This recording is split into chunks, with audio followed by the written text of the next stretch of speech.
لمن الشاهدين والشاكرين والحمد لله رب العالمين. سني من علي الله أكبر بزمم دم زبو بكر عمر قادري من علي يا غوث أعظم بزمم دم شيخ احمد رضا خاق بعالم بزمم رضوی من علی یا علی حضرت میزنم دم ز شیخ اشمت علی خان فرد عالم میزنم. آئیے کچھ سننے اور سنانے سے پہلے ہم اور آپ مل کر اپنے آقا و مولا لمبے لمبے ہاتھوں سے بھیگ دینے والے سنہری جالیوں میں آرام فرمانے والے اندھیری قبر میں کام آنے والے مکان والے لامکان والے عرب والے عجم والے شفاعتی لأہل الکبائر کا نغمے جافزا سنانے والے میدان محشر میں ہم گناہگاروں سیاہکاروں بدکاروں کو بخشوانے والے جہنم سے بچانے والے جنت میں لے جانے والے جام کوثر بھر بھر کے پلانے والے پل صراط سے گزرتے وقت ہم گنہگاروں کے لیے رب سلم کی صدائیں لگانے والے حضور احمد مجتبیٰ جناب محمد رسول اللہ ارواحنا فدا صلی اللہ تعالی علیہ وعلا آلہ وسلم کی بارگاہ عرش پناہ میں درود پاک کا نذران محبت پیش کریں. وشفيعنا وحبيبنا ومولانا محمد المعدن الجود والكرم وآله الكرام وابنه الكريم وأمته الكريمة وبارك وسلم. امام اہل سنت مجدد اعظم دین و ملت عظیم البرکت رفیع الدرجت آقائے نعمت دریائے رحمت امام عشق و محبت سیدی سرکار اعلیٰ حضرت فاضل بریلوی رضی اللہ تعالی عنہ وارضاہ عنا بڑے پیارے انداز میں ارشاد فرماتے ہیں کیا بات رضا اس چمنستان کرم کی، کیا بات رضا اس چمنستان کرم کی، زہرا ہے گلی جس میں حسین اور حسن کو. ہم اور آپ شہزادی رسول شہزادی امام المعصومین زوجہ مولا علی والدہ حسنین کریمین عابدہ زاہدہ طیبہ طاہرہ سیدہ ظاہرہ راحت سرکار دو عالم حضور خاتون جنت فاطمۃ الزہرا سیدۃ النساء بطول زہرا رضی اللہ تعالی عنہا کی بارگاہ عالی وقار میں خراج عقیدت پیش کرنے کے لیے حاضر ہیں.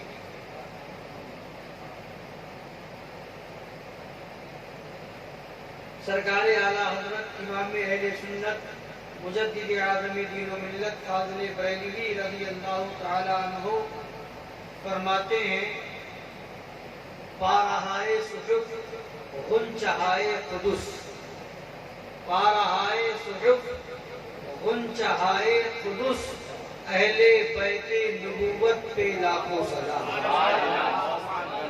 جس کا آنچل نہ دیکھا مہو مہر نے، جس کا آنچل نہ دیکھا مہو مہر نے، اس ردائے نزاہت پہ لاکھوں سلام، اس ردائے نزاہت پہ لاکھوں سلام. اور فرماتے ہیں سیدہ ظاہرہ طیبہ طاہرہ جان احمد کی راحت پہ لاکھوں سلام، جان احمد کی راحت پہ لاکھوں سلام. تیری نسل پاک میں ہے بچہ بچہ نور کا. تیری نسل پاک میں ہے بچہ بچہ نور کا. یا رسول اللہ تو ہے عین نور تیرا سب گھرانہ نور کا. تو ہے عین نور تیرا سب گھرانہ نور کا.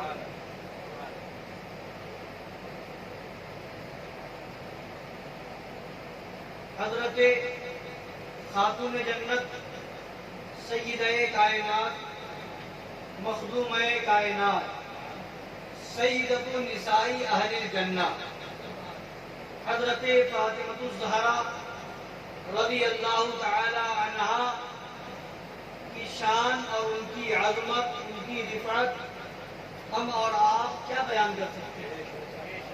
ہمارا منہ کس قابل، ہماری زبان اس لائق نہیں. جب ان کے کئی نسلوں کے بعد تشریف لانے والے سرکار غوث اعظم کی یہ شان، ان کے شہزادے کے شہزادے کے شہزادے کے شہزادے کئی نسلوں کے بعد تشریف لانے والے سرکار غوث اعظم دستگیر رضی اللہ تعالی عنہ کی یہ شان کہ جب مجدد اعظم سرکار اعلیٰ حضرت سے سوال ہوا کہ امام اعظم اور غوث اعظم میں کون افضل ہے، تو سرکار اعلیٰ حضرت نے جواب دیا کہ ہم کیا بتائیں کہ ان میں کون افضل ہے، ہماری زبان اس لائق نہیں کہ ہم ان کا ذکر کر سکیں. یہ تو اللہ کی رحمت ہے کہ اس نے ہمیں ذکر کرنے کی اجازت دی. تو ان کے شہزادے کا یہ عالم ہے، کئی پشت کے بعد آنے والے شہزادے کا یہ عالم ہے کہ اعلیٰ حضرت مجدد اعظم یہ فرمائے کہ ہماری زبان اس لائق نہیں کہ ان کا ذکر کر سکے، تو پھر خاتون جنت کا مرتبہ کیا ہے؟ پھر سیدہ کائنات کا مقام و مرتبہ کیا ہوگا؟ ان کی رفعت کیا ہوگی کہ جن کے بارے میں خود ہمارے اور آپ کے آقا صلی اللہ تعالی علیہ وعلا آلہ وسلم ارشاد فرماتے ہیں کہ فاطمہ میرا جز ہے، فاطمہ میرا حصہ ہے. اور فرماتے ہیں آقا دو عالم صلی اللہ تعالی وسلم کہ حضرت فاطمہ خاتون جنت فاطمہ الزہرا رضی اللہ تعالیٰ عنہ سے فرماتے ہیں کہ اے فاطمہ تمہارے غضب سے غضب الہی ہوتا اور تمہاری خوشی میں خدا کی خوشی. تو وہ ہے خاتون جنت فاطمہ الزہرا رضی اللہ تعالی عنہا. اور خود آج یہ عقل کا اندھا دیو کا بندہ، یہ وہابیوں کا مولوی، دیوبندیوں کا پیشوا مولوی اسماعیل دہلوی اپنی کتاب میں لکھتا ہے معاذ اللہ رب العالمین کہ حضور پاک صلی اللہ علیہ وسلم اپنی بیٹی فاطمہ کو بھی جہنم سے نہیں بچا سکتے. معاذ اللہ رب العالمین. عقل ہوتی تو خدا سے نہ لڑائی لیتے، یہ گھٹائیں اسے منظور بڑھانا تیرا. سرکار دو عالم صلی اللہ علیہ وسلم تو خود فرماتے ہیں کہ میری بیٹی فاطمہ کا نام اللہ نے فاطمہ اس لیے رکھا ہے کہ فاطمہ کا معنی ہی ہوتا ہے آزاد. فاطمہ کا معنی ہی ہے آزاد. تو اللہ نے فاطمہ کا نام فاطمہ اس لیے رکھا کہ وہ خود دوزخ سے آزاد ہے اور جو ان سے محبت کرے گا وہ بھی دوزخ سے آزاد ہے.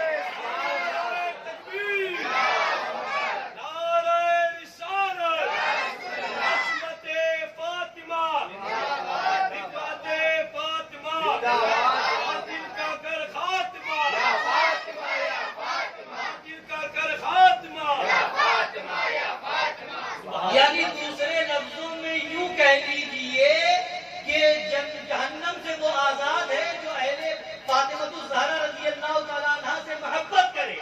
جب حضرت فاطمہ سے سرکار کی شہزادی سے محبت کا یہ عالم ہے کہ محبت کر کے جہنم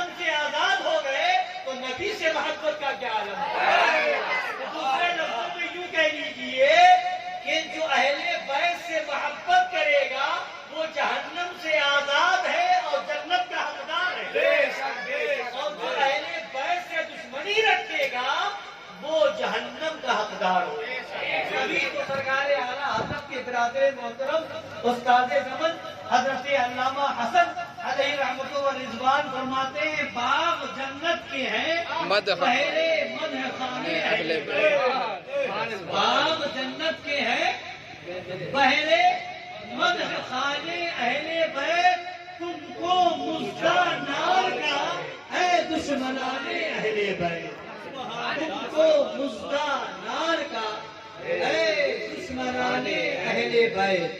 تو اہل بیت سے محبت یہ جنت کی ضمانت ہے، اور ان کی دشمنی جہنم میں لے جانے والی ہے۔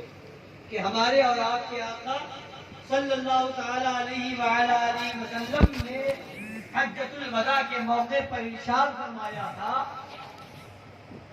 کہ میں تمہارے درمیان دو بھاری چیزیں چھوڑ کر جا رہا ہوں کہ ان کا دامن تھامے رہو گے تو کبھی گمراہ نہیں ہو سکتے۔ ان میں سے ایک اہل بیت ہے اور ایک قرآن مجید۔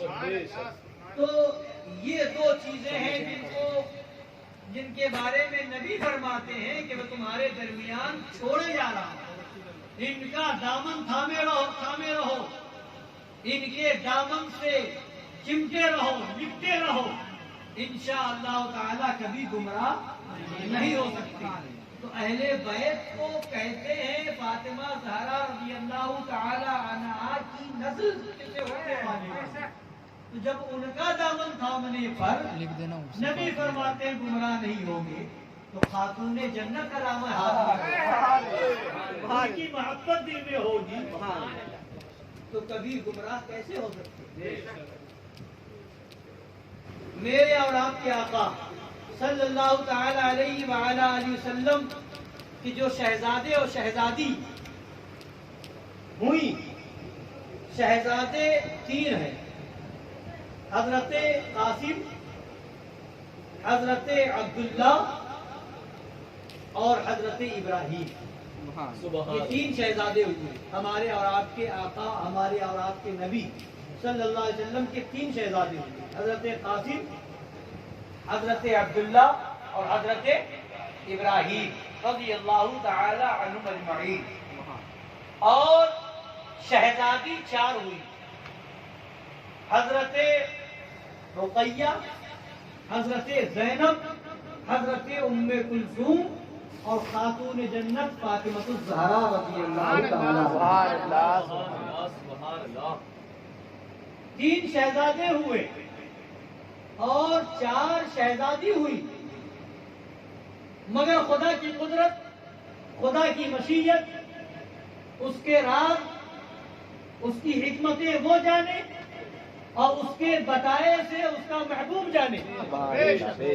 مگر بات یہ ہے کہ عموماً جب نسل چلتی ہے تو بیٹے سے چلتی ہے، جس کی بھی نسل چلی تو بیٹے سے چلی، بیٹی سے نہیں۔ ہر ایک کی نسل اس کے بیٹے سے چلتی ہے، اور رشتہ بیٹے کا باپ سے جوڑا جاتا ہے۔ خاندان اگر الگ الگ قبیلے، الگ الگ برادری سے ہو، کسی کی ماں خان ہو اور باپ سید ہو، تو اب بیٹا جو ہوگا وہ بھی سید ہوگا، ماں کا رشتہ نہیں دیکھا جائے گا۔ نسب جو چلتا ہے باپ سے چلتا ہے، اور پھر باپ کا آگے باپ کی نسل چلتی ہے تو بیٹے سے چلتی ہے، بیٹی سے رشتہ نہیں جوڑا جاتا۔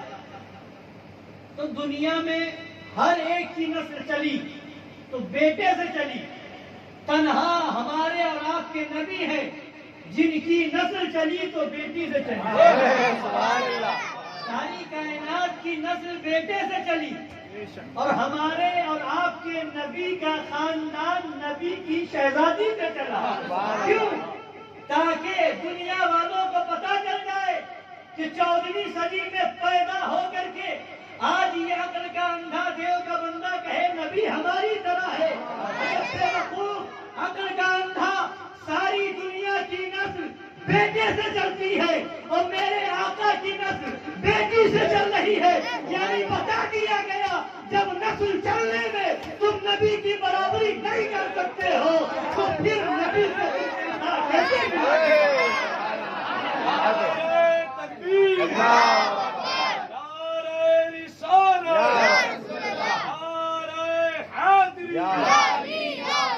دل کا کر خاتمہ آتنکواد کا کر خاتمہ عظمت والا نبی ہمارا، مالک جنت نبی ہمارا، مالک و مختار نبی ہمارا، سبحان اللہ۔ تو یہاں دنیا والے برابری نہ کر سکے، لہذا خدا نے فیصلہ کر دیا، اے محبوب سارے لوگوں کی نسل بیٹے سے چلے گی، اور اے محبوب تمہاری نسل تمہاری شہزادی سے چلے گی، تاکہ کوئی تمہاری برابری نہ کر سکے۔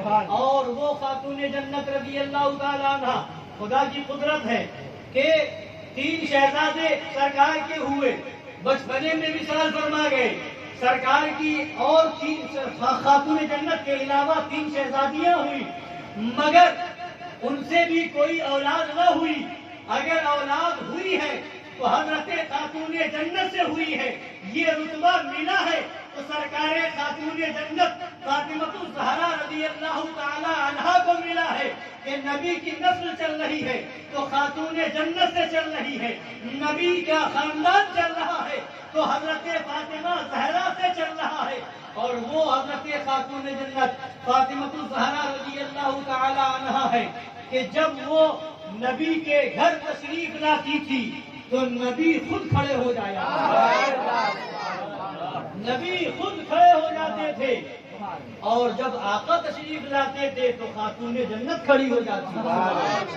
یعنی بتا دیا کہ اہل بیت کے لیے کھڑا ہونا یہ نبی کی سنت ہے، اور نبی کی تعظیم میں کھڑا ہونا یہ فاطمہ زہرا کی سنت ہے۔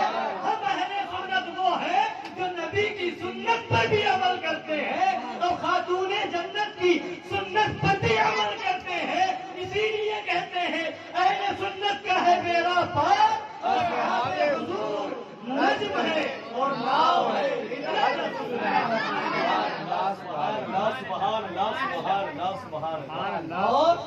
اور نبی کا خاندان چلا خاتون جنت سے، فاطمہ الزہرا رضی اللہ تعالی عنہا سے، اور وہ سید ہوئے، وہ سید کہلائے گئے، ان کو یہ شرف ملا آل رسول ہونے کا۔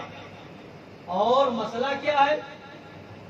مسئلہ یہ ہے کہ اگر کوئی غریب ہو، مالک نصاب نہ ہو، رمضان شریف میں سب زکوٰۃ نکالتے ہیں، مالدار جو ہیں مالک نصاب جو ہے ان پر زکوٰۃ فرض ہے، زکوٰۃ نکالتے ہیں، مگر زکوٰۃ ہر غریب کو دے سکتے ہیں سوائے آل رسول جو ہاشمی خاندان سے ہیں، جو نبی کی نسل پاک سے ہیں، سید ہیں، ان کو زکوٰۃ اگرچہ وہ غریب ہو، اگرچہ بظاہر ان کے پاس دولت نہ ہو، مگر ان کو زکوٰۃ نہیں دے سکتے، ان کو خیرات نہیں دے سکتے، ان کو صدقہ نہیں دے سکتے۔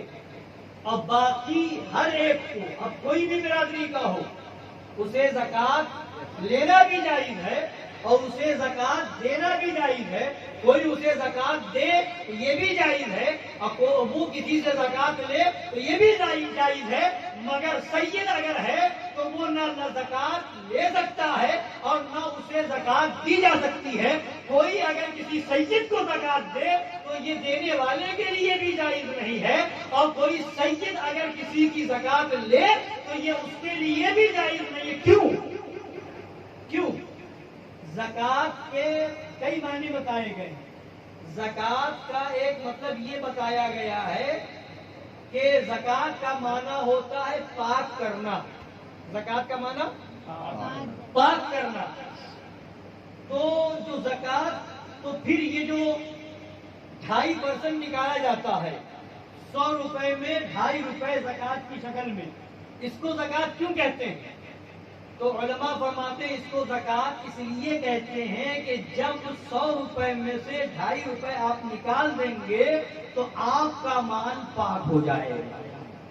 زکات کا معنی پاک کرنا، تو زکات نکالنے سے مال پاک ہو جاتا ہے، دولت پاک ہو جاتی ہے، اس لیے زکات نکالی جاتی ہے کہ کہیں تجارت کے معاملے میں، لین دین کے معاملے میں آپ سے کوئی کمی بیشی ہو گئی ہوگی، کوئی غلطی ہو گئی ہوگی، کسی کا غلط مال آپ کے وہاں آ گیا ہوگا، لہذا 2.5% زکات آپ نکال دو، تاکہ اگر کسی کا پیسہ دھوکے سے آپ کے پاس آ گیا ہے تو وہ نکل جائے، آپ کا مال پاک ہو جائے۔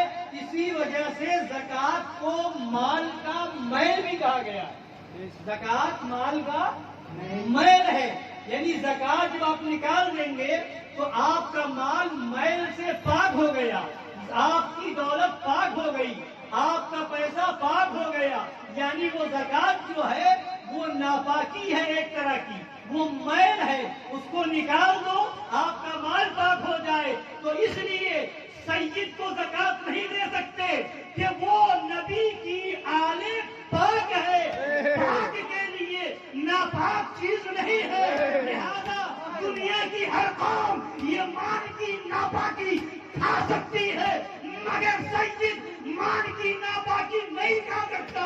تو خدا نے جن کی نسل کو اتنا پاک کر دیا ہو، اتنا پاک کر دیا ہو، اس خاتون جنت کی پاکی کا تکبیر اللہ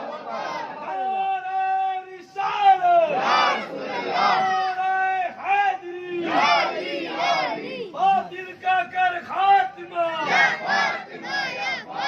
باطل کا کر خاتمہ، یا فاطمہ یا فاطمہ، مرتضی یا شیر خدا، سبحان اللہ سبحان اللہ۔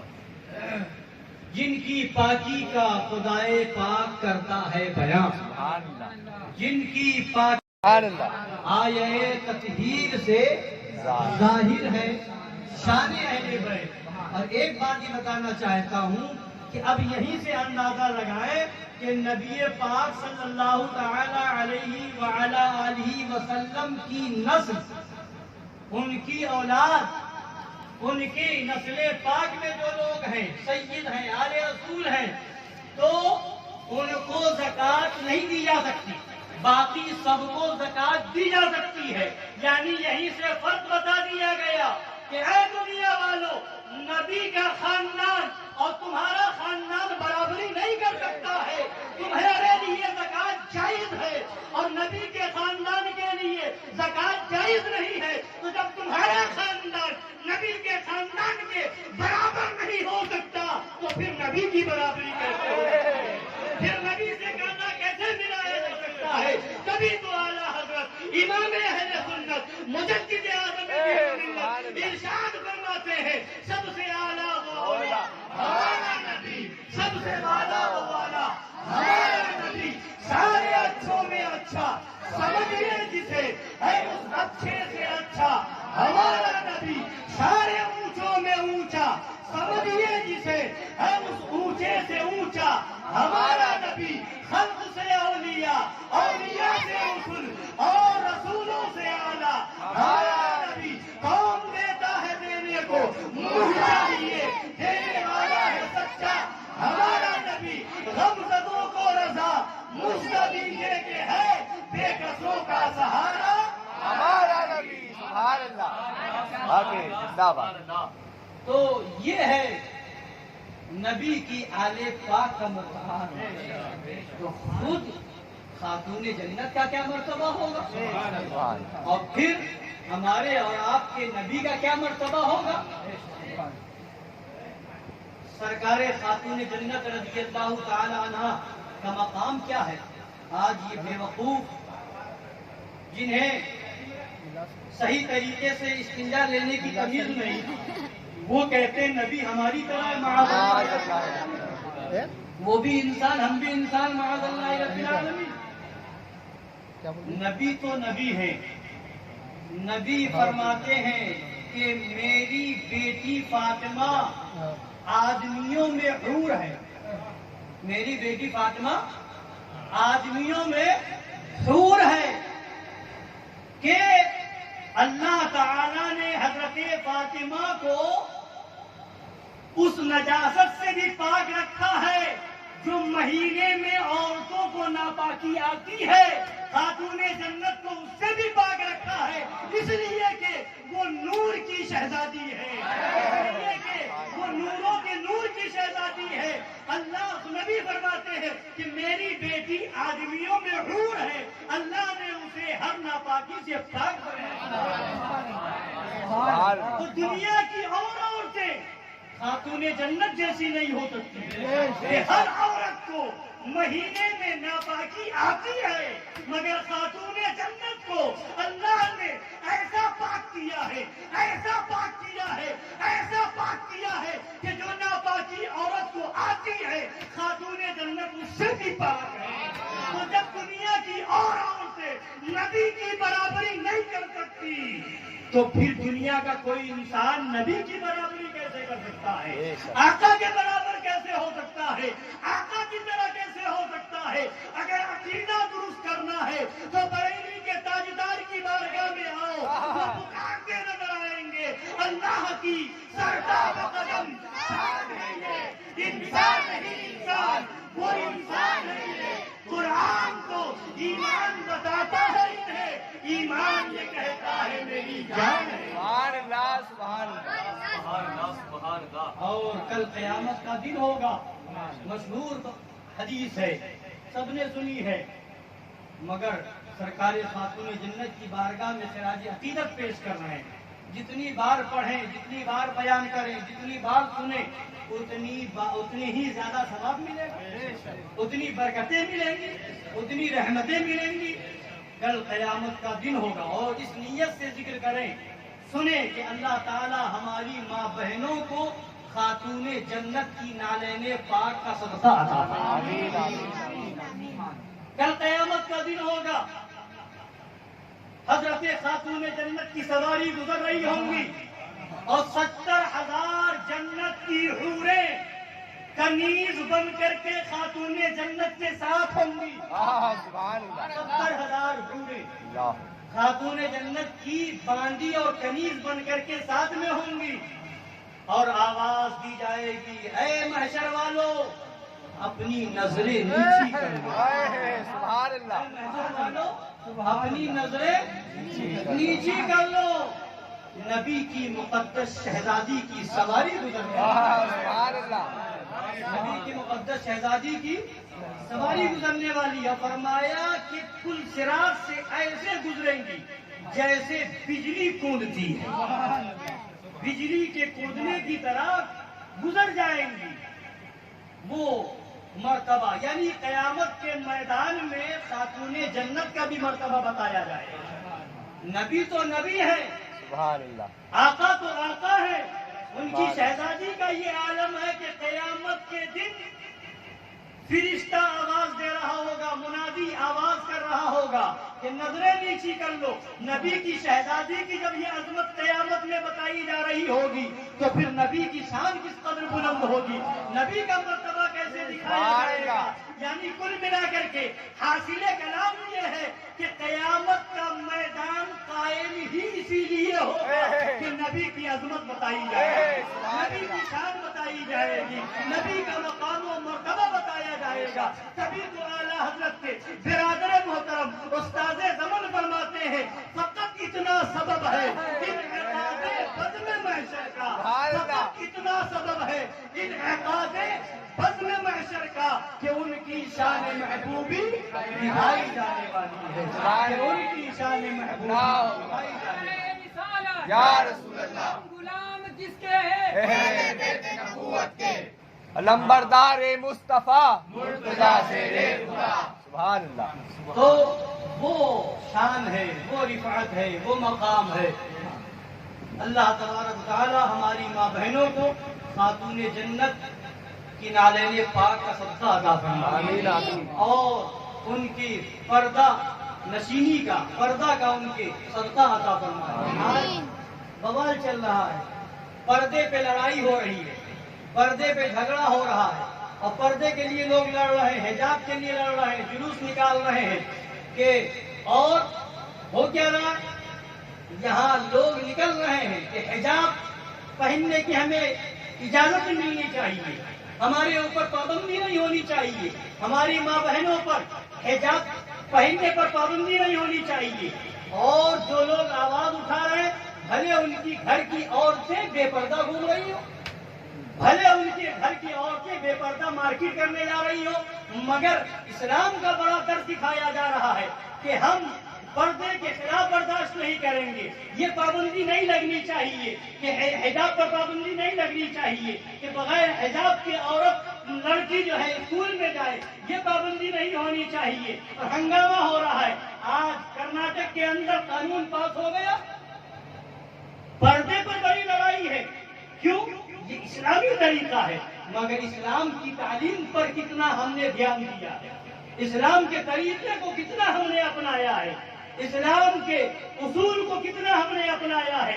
لڑائی اگر پردے کی لڑ رہے ہو تو اس سے پہلے ضروری یہ ہے، قسم خدا کی اگر تم نے اپنی عورتوں کو بے پردہ گھمایا نہ ہوتا تو آج قانون بھی ایسا نافذ نہ ہوتا۔ یہ خدا کی طرف سے قہر ہے، خدا کا عذاب آیا ہے۔ تم کل خود بے پردہ گھما رہے تھے، آج گورنمنٹ قانون بنا رہی ہے کہ بے پردہ تمہیں بھیجنا ہوگا۔ اور اگر حجاب کے معاملے میں اتنے ہی باحیا اور باغیرت اور باشرم ہو تو جب یہ قانون لگ جائے تو بتاؤ اپنی بہن اور بیٹی کو اسکول جانے پر پابندی لگا دو کہ حجاب کے بغیر اسکول نہیں جائے گی، تب ہم مانیں، مگر وہاں بھی بھیجو گے، کالج بھی بھیجو گے، یونیورسٹی بھی بھیجو گے۔ کیوں؟ مجبوری ہے، تعلیم حاصل کرنا ضروری ہے۔ تو پھر حجاب حجاب کیوں چلاتے ہو؟ حجاب کے اگر اتنے سچے پاسبان ہو تو پھر یہ کہو کہ حجاب کے بغیر نہیں جائے گی، مگر یونیورسٹی تم بھیجو، کالجوں میں تم بھیجو، اور ادھر ادھر تم بھیجو، مگر جب عورتیں حجاب پہن کر کے، نقاب پہن کر کے مزاروں پہ جائیں تب سوال لے کر کے آؤ کہ مزار پہ عورتوں کا جانا کیسا ہے، مزار پہ عورت جا سکتی ہے کہ نہیں جا سکتی ہے۔ اس سے پہلے تمہیں سوال کرنا چاہیے تھا کہ یونیورسٹیوں میں لڑکیوں کا پڑھانا کیسا ہے، بازاروں میں لڑکیوں کا بے پردہ گھومنا کیسا ہے، بازار میں جانا کیسا ہے، وہاں سوال نہیں ہوتا۔ آج حجاب حجاب کی بات اور رٹ لگائی جاتی ہے۔ ابھی کانپور میں معاملہ ہوا کہ ایک مسلم کہلانے والی لڑکی ایک غیر مسلم لڑکے کے ساتھ بھاگ گئی، تو اب ہنگامہ ہو گیا، محلے کے لوگ نکل پڑے اور مسلمان کہلانے والے وہ نکل پڑے کہ یہ تو ہماری بہت بڑی شرم کی بات ہے کہ ایک ہندو اور غیر مسلم لڑکے کے ساتھ ایک مسلم سماج کی لڑکی جا رہی ہے۔ تو میں نے کہا کہ شرم تمہیں اس وقت نہ آئی تھی جب تم خود اپنی بیٹیوں کو وہابیوں کے ساتھ بھیج رہے تھے، جب تم اپنی بیٹیوں کو دیوبندیوں کے ساتھ بھیج رہے تھے۔ اور سنو، کل تک شریعت کا حکم علماء بتا رہے تھے تو تم اس پر ہنسی اور مذاق بنا رہے تھے، اس کو ہلکے میں لے رہے تھے، اس کو مذاق سمجھ رہے تھے، اور وہابیوں سے رشتہ کر رہے تھے، دیوبندیوں سے رشتہ کر رہے تھے۔ وہابیوں کے وہاں لڑکی جا رہی ہے، دیوبندیوں کے وہاں لڑکی جا رہی ہے، جبکہ شریعت کا مسئلہ ہے وہابیوں دیوبندیوں کا نکاح یہ مرتد ہے، کسی سے نہیں ہو سکتا، کسی صورت میں نہیں ہو سکتا۔ جب نکاح نہیں ہوگا تو صرف اور صرف زنا ہوگا۔ تو جس کی لڑکی وہابیوں میں جا رہی تھی، مطلب کیا ہوا؟ وہ زنا کرانے جا رہی تھی۔ جس کی لڑکی دیوبندیوں میں جا رہی تھی وہ زنا کرانے جا رہی تھی، اور جو اپنی لڑکی کو دیوبندی کے حوالے کر رہا تھا وہ زنا کے لیے بھیج رہا تھا، جو دیوبندیوں کے حوالے کر رہا تھا وہ زنا کے لیے بھیج رہا تھا۔ کل تک تم دیوبندیوں سے رشتہ کر کے زنا کر رہے تھے، زنا کروا رہے تھے، اور اس وقت تک تمہیں شرم نہ آ رہی تھی، غیرت نہیں آ رہی تھی، حیا نہیں آ رہی تھی، اور آج غیر مسلم کے ساتھ لڑکی جائے تو شرم آ رہی ہے، حیا آ رہی ہے۔ اگر شرم آنی چاہیے تھی تو اس وقت آنی چاہیے تھی جب تم اپنی مرضی سے زنا کے لیے بھیج رہے تھے۔ جب لڑکی کا رشتہ دیوبندی لڑکے سے ہوگا تو زنا کے لیے لڑکی جائے گی، اور جتنے اس میں شامل ہوں گے وہ سب شریعت کی روشنی میں زنا کے دلال ہوں گے، وہ سب کے سب زنا کے اب کہتے ہیں کہ اسلام کے خلاف یہ RSS کی سازشیں ہیں، اب کہتے ہیں اسلام کے خلاف یہ BJP کی سازشیں ہیں، مسلمان لڑکیوں کو یہ برگلا کر کے لے جانا چاہتے ہیں۔ تو ادھر تو بعد میں جاؤ، پہلے تم یہ بتاؤ تمہارے گھر کی تربیت کیسی ہے، تمہارے گھر کی تعلیم کیسی ہے۔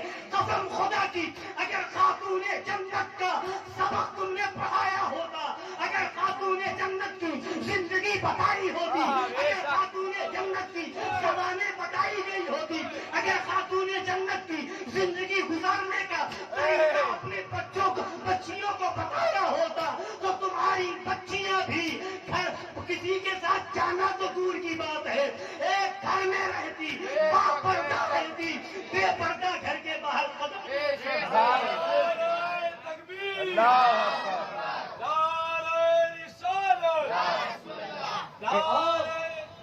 اور وہاں سازش دکھ رہی ہے کہ ان کی سازشیں ہیں کہ وہ ایسا کرنا چاہتے ہیں، ویسا کرنا۔ آج ان کی سازشیں دکھ رہی ہیں اور برسوں سے وہابیوں کی سازشیں چل رہی ہیں، برسوں سے دیوبندیوں کی سازشیں چل رہی ہیں کہ رشتہ کرو اور ان میں وہابیت پھیلاؤ، رشتہ کرو اور دیوبندیت پھیلاؤ۔ رشتہ کر کر کے وہابیوں نے وہابیت پھیلائی، رشتہ کر کر کے دیوبندیوں نے دیوبندیت پھیلائی، جہاں سنیت ہی سنیت کی ایک رشتہ ایک لڑکی دیوبندی آئی، خاندان کو دیوبندی بنا دیا، ایک لڑکا دیوبندیوں میں گیا، اپنے خاندان کو دیوبندی بنا دیا۔ تو وہاں ان کی سازشیں جو برسوں سے چل رہی تھی، رشتہ کر کر کے تم میں وہابیت پھیلائی جا رہی تھی، رشتہ کر کر کے دیوبندیت پھیلائی جا رہی تھی، تو اس وقت تو کوئی افسوس نہ ہو رہا تھا، کچھ غم نہ ہو رہا تھا، کوئی آواز نہیں اٹھ رہی تھی۔ جو آواز اٹھانے والے تھے ان کو گالی دی جا رہی تھی، جو آواز اٹھانے والے تھے ان کو برا کہا جا رہا تھا، جو آواز اٹھانے والے تھے ان کو فتین اور فسادی کہا جا رہا تھا۔ کل تک تم نے پرواہ نہ کی تھی، دیوبندیوں میں رشتہ تم نے کیا تھا، وہابیوں میں رشتہ تم نے کیا تھا، اور اب خدا کی طرف سے قہر آ گیا ہے کہ اب غیر مسلم تمہاری لڑکیوں کو لے جائیں گے۔ اب بھی وقت ہے، اگر سنبھل جاؤ گے اور اپنی بچیوں کو خاتون جنت کی زندگی بتاؤ گے تو اور اپنے بچوں کو خالد بن ولید کا سبق پڑھاؤ گے، اگر اپنے بچوں کو حضرت معاذ اور حضرت معود جن شہزادوں نے ابو جہل کو قتل کر دیا تھا، اگر وہ سبق پڑھاؤ گے تو قسم خدا کی تمہارا بیٹا بھی وہ ہوگا کہ باہر نکلے گا تو آواز آئے گی، جو جان مانگو تو جان دیں گے، جو مال مانگو تو مال دیں گے، مگر یہ ہم سے کبھی نہ ہوگا کہ نبی کا چاہو۔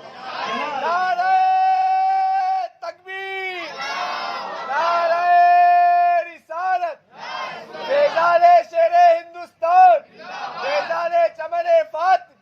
سبحان اللہ۔ لہذا ضرورت اس بات کی ہے سبحان اللہ کہ سمجھیں، سوچیں فالج کہاں ہے، گڑبڑی کہاں ہو رہی ہے۔